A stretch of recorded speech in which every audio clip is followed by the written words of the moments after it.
Good afternoon, everyone. I'd like to welcome you all to this celebration of the 40th anniversary of the Massachusetts State Lottery. I'm Steve Grossman, State Treasurer, and I'm proud to be Chair of the Lottery Commission, and I'm going to have the privilege of introducing a few people in the next couple of minutes who have played a critical leadership role in the history of the lottery.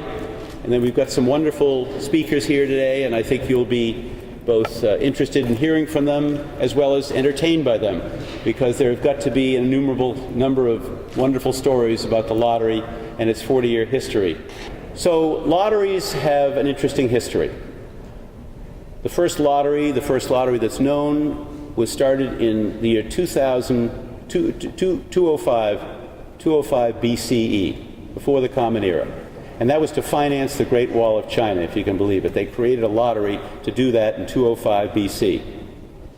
First lotteries here in the United States in Massachusetts were known in 1740s, when lotteries were instituted by the Massachusetts General Court to raise money for military operations. Harvard College created a lottery to build dormitories in 1765 as a result of legislation. So lotteries have an interesting history.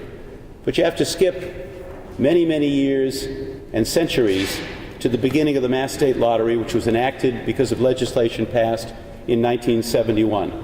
We're the second oldest lottery in the United States. The oldest is the one founded in New Hampshire in 1964. The Mass State Lottery sold its first game ticket for a weekly draw called The Game on March 22nd, 1972. The first drawing was held on April 8th. In its first year of operations, the lottery had sales of $57 million and returned nearly $22 million in net profit for local aid, unrestricted local aid, to the people of the Commonwealth. That was in its first year. $57 million, $22 million of profit.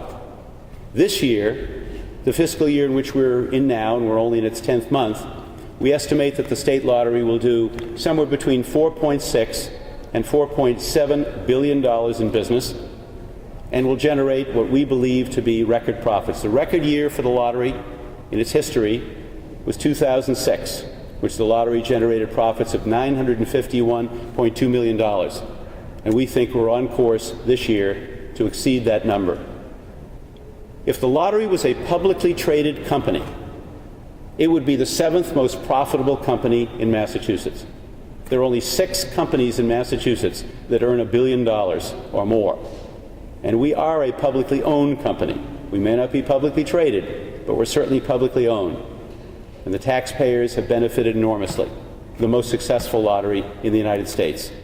This lottery now in its 40th year has done $86 billion in sales and has returned more than $18.8 billion in net profits to the people of the Commonwealth. Somebody had to be there at the beginning. Somebody had to be its founding chairman. Somebody had to take that vision and put it into practice. Somebody had to be there to create the first ever scratch ticket in 1974, something that revolutionized lotteries all across the country. And this year will be responsible for about $3.1 billion of sales of the Mass State Lottery. I am, of course, referring to the man who sometimes, and Shannon referred to earlier, as the Treasurer. 27 years as Treasurer of the Commonwealth from 1964 to 1991. A pioneer in so many ways, a dear friend to so many people in this room. I'm proud to introduce Treasurer and former Chairman of the Lottery Commission, the founding Chairman of the Mass State Lottery, Bob Crane.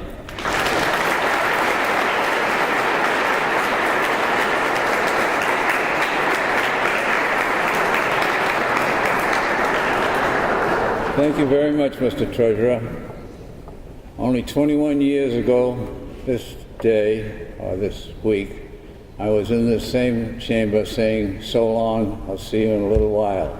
The little while has elapsed 21 years later, and I appreciate the fact that the Treasurer saw fit to invite me to celebrate the 40th anniversary of the lottery. He did a great job in talking about the success of the lottery, but you all know about it. But I have to tell you, in the beginning, it was kind of an interesting challenge.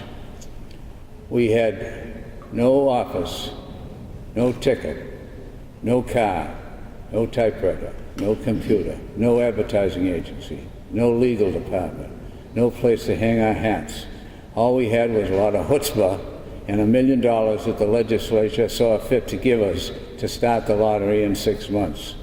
I wonder if Mr. Crosby would like to have that same $1 million to start the casinos and do the job in 6 months. But it was that kind of a difficult job. We had to be very, very careful. We were criticized in some force before we had a chance to see what we could do. We had to hire 96 people to start out with. 96 people to do this job. 4,500 applicants. We had all kinds of people from all sorts of jobs looking for these opportunities.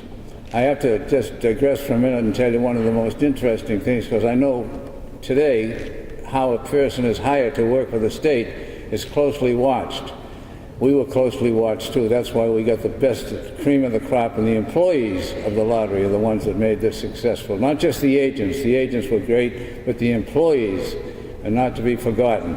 The mayors will tell you that because they got all the money. But one incident that always struck me as funny was one legislator came in to me and said, "I'd like you to give the legal attorney job to my brother-in-law. He's a very, very capable lawyer." And I said, "You didn't vote for the lottery." He says, "I know it, but my brother-in-law is so outstanding that he should get the job. There's nobody that can get better credentials than he." Well, needless to say, the man who got the job at the lottery went on to be Supreme Court Justice here in Massachusetts, Joe Nolan. The gentleman who was recommended for the job did not get it. I don't know whether that's the way we do business today, but that's the way we did business then. We got the best, no matter who tried to push their in-laws, their friends, their campaign managers. We made sure we had the best employees, and we are grateful to them.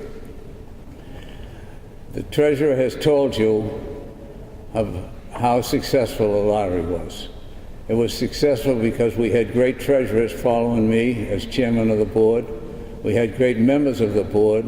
We had great advice and counsel from legal sources, advertising sources, and people who knew something about marketing and merchandising.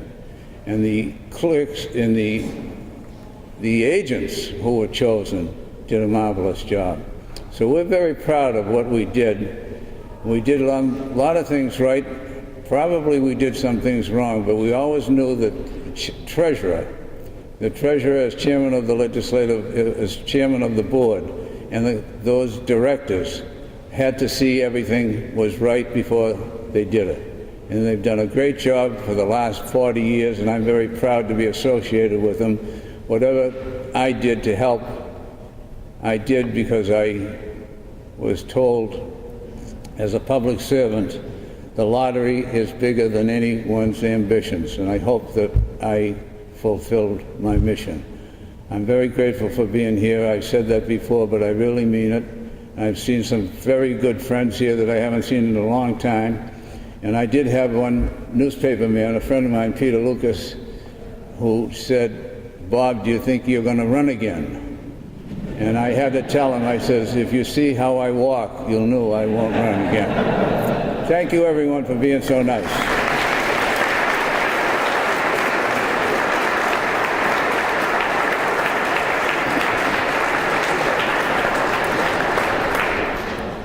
Bob Crane put the emphasis exactly where it belongs, on the men and women of the lottery. The lottery has a staff of just over 400 people. Imagine a business doing close to $5 billion in business, having only 400 employees. If you look at the revenues of the lottery, less than 2% of the lottery's revenues go to overhead. 20% of those revenues go to unrestricted local aid and to profits. The rest go to prize payouts. We have the highest prize payouts in the United States, roughly 72.3%, and our players know that, and it's one of the main reasons for our success. The other main reason for our success is our incredibly loyal lottery agents, and you'll meet one of them in just a few minutes. Last year, we had a wonderful event down in Braintree.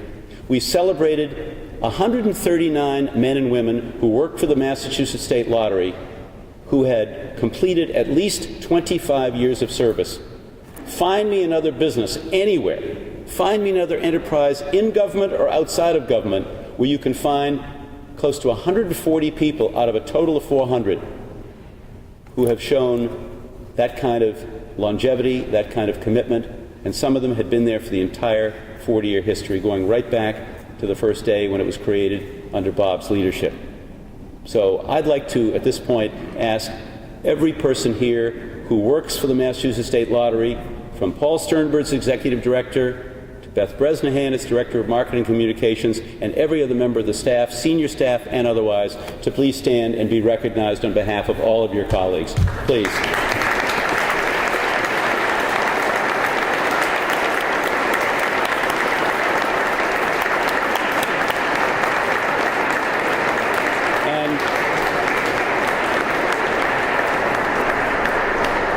And we will be having a commemorative event down at the lottery in Braintree later this year. We'll bring all of our lottery colleagues from all over the Commonwealth. We have regional offices. They'll be all coming in, and we will have a celebratory event down at the lottery. And it'll be a terrific opportunity to once again remember 40 years of history and to set the tone for the future. But speaking of somebody who not only has a long history of leadership in the Commonwealth, but also every single day goes to work and thinks about the future of the people of his city, I am, of course, speaking about the Dean of the Mass Mayors, Mayor Mike McGlynn. Mike was a member of the legislature. Mike was a member of the legislature for roughly 10 years. He was elected mayor and has been mayor of the city of Medford since 1988. And he will tell you the impact that the Massachusetts State Lottery has had on the people of the city of Medford. Because ultimately, what do we do all this for? What is the purpose of the Mass State Lottery? It is obviously to help every citizen of this Commonwealth through our 351 cities and towns. Interesting fact, there are 58 stores in Medford that are licensed to sell lottery games, and those 58 stores last year earned $2.8 million in commissions and bonuses. So not only do the people of Medford benefit from the lottery, and Mike will tell you what's happened over these intervening years, but these lottery agents have created great, successful businesses, and small businesses are the backbone of this economy, and small businesses in Medford are particularly critical to the health and well-being of the city of Medford. So I'm proud to introduce the Dean of the Mass Mayors, a dear friend of everyone in this room, Mayor Mike McGlynn.